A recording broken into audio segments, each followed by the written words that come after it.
What's up everybody, welcome back to another video, and today we will be reviewing one of my highly anticipated figures, and that is the NECA Ultimates Universal Monsters, the Bride of Frankenstein. So without further ado, let's get into it. Okay, so to start our reviews like we usually do, we are going to measure the figure from top to its head to the bottom of its feet. And to the top of her hair, she stands a little bit over 7 inches tall, which is, I think, accurate because she's supposed to be a little bit smaller than all the other Universal monsters, I believe. Okay, so we have a bite-sized amount of accessories here, which I'm fine with because all the money went into the very fine soft robe cloak thing. We'll get into that in just a minute. But here are the only 2 interchangeable hands that this figure comes with. These 2 sprawled out hands. She also has some wrappings to go around her wrist, which you don't really have to pop off the figure's hand off because it just rolls out like that. So you can put it on the wrist or around the ankle if you could.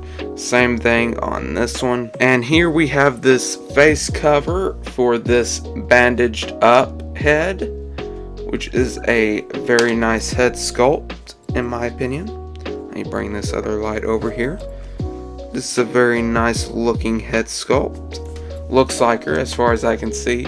And all you do is just plop that right on there. There's no snap, it's just on there. It's not the prettiest thing, but it is functional. I'll probably have the black and white one displayed like this though. And then here we have the iconic screaming head sculpt, which is a very, very well done head sculpt. They have been just killing these head sculpts. They have been just absolutely phenomenal, and this one is nothing short of. You got all what you would need in a Bride of Frankenstein head sculpt here, or screaming head sculpt. I like that, I like that gloss that they do in the mouth. I think it makes it look just that much better, and she's killing it. Get it? Anyway, we have this beautiful, like, I don't know what to call this, like, I don't want to call it dress because I don't think it's a dress, but we'll call it a cloak for this video. But it's a very nice piece of soft goods. It has this right here, which don't untie that because you'll never get it tied back on. Just take the head off, take the hands off, and slip it off of her. But this is a very nice piece of soft goods. From what I can tell, it doesn't bother her standing up, just as long as she's not standing on it. But very nice, and it's very big and luscious. It's bright white. Okay, so this figure's articulation is kind of basic for this line. I don't know what you have on here, but I'm sure it's a dumbbell joint, but you can only look up about that much, which is about what you could expect from her. And she can look down that far. She has nice tiltage, and her head can look all the way around, a nice 360. Her arms can go all the way around. It might be a little stiff because I haven't moved her around a whole lot, but her arms move all the way around and come out to about here, which is very nice. Excuse for that voice crack. She has a single jointed elbow, which comes up to about here with an elbow swivel. Her hand goes all the way around and has an in and out hinge. Her torso can crunch forward that much. She has pretty good arc back, and there is slight tiltage from that joint there. Well, not slight, and it does rotate somewhat. Her foot can kick out about that far. Her foot cannot kick back because of her behind. She can kick out that far. And she is on ball joints, as you can see.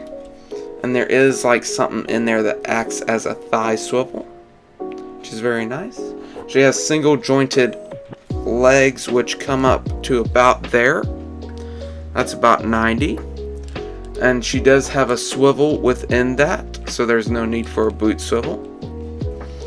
And then her foot can go up all the way up there. No peg holes, I just now realized that. Her foot can go all the way down as well.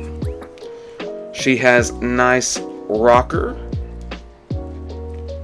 And yeah, that does it for her articulation. Overall, her articulation is very nice, and I really like it. It's a very nice feeling in hand figure.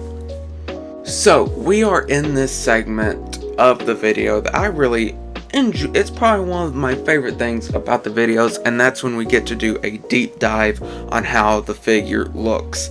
And this head sculpt is absolutely breathtaking. It really has a nice, wonderful likeness to Elsa Lancaster, the actress who played the bride of Frankenstein in the original movie. And this is just a wonderful, wonderful work of art, if you will, of that character. And obviously you got the nice big perm hair do, which that's what everybody identifies the bride of Frankenstein with the long white streak in her hair. But absolutely iconic looking head sculpt. Nothing really going on the back of it. But on the bottom of it, you do have some of that scarring, like where the face was put together, and then on the neck, you do have some stitches, which very nice touches, because you know, NECA didn't have to do that.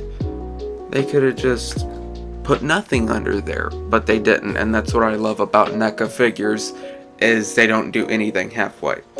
Here at the torso / arms, we have that bandaged wrap arms, and the whole body's just like the bandaged wrap arms.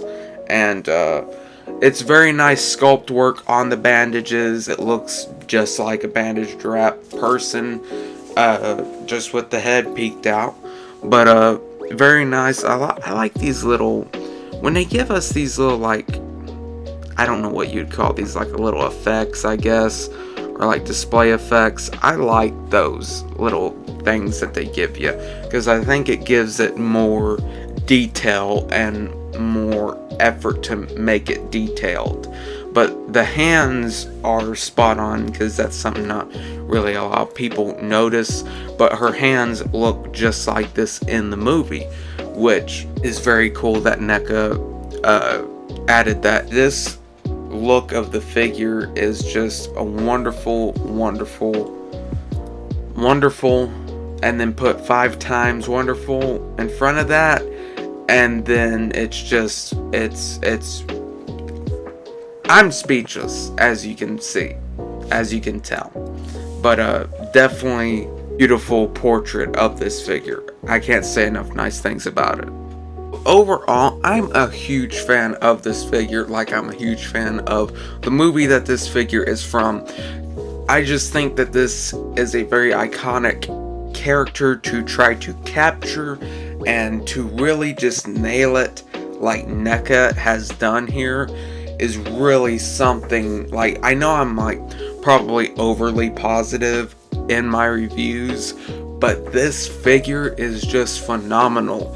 It looks just like who it's meant to portray, and it plays around beautifully in the hand, and that's what I look for in figures. So overall, I definitely would recommend to you getting this figure if you have the other figures in the line. Like, I'm 100%ing this line right now. That's what I've been doing with this line. I've been getting every single figure from this line, and I've been pre-ordering every single figure from this line because I wanted to go hard at it. I wanted this to be probably the only action figure line that I want to complete, and so far I've not been disappointed in any figure so far. I'm sure there'll be one figure that I don't like, or that there's something about a figure that I'm not going to like, but that's fine. There's stuff about this figure that's I don't like, but it's nothing to raise a pointer in this video. It's not that significant. This figure is amazing, and the figure that I'm about to film I think is amazing too, but you'll have to find out next week on that one. But I hope you all have a wonderful day. I hope you all have enjoyed this video, and if you have, then please hit the like button down there. I'd appreciate it. And if you enjoy my overall content, which is just doing reviews, and I post an occasional short every once in a while, then hit the subscribe button. And if you want to get notified for when I next make a video, then please hit the notification bell. I'd appreciate that a lot. That would make my day. So, I hope you all have enjoyed this video, and I will see you all in the next video. Bye.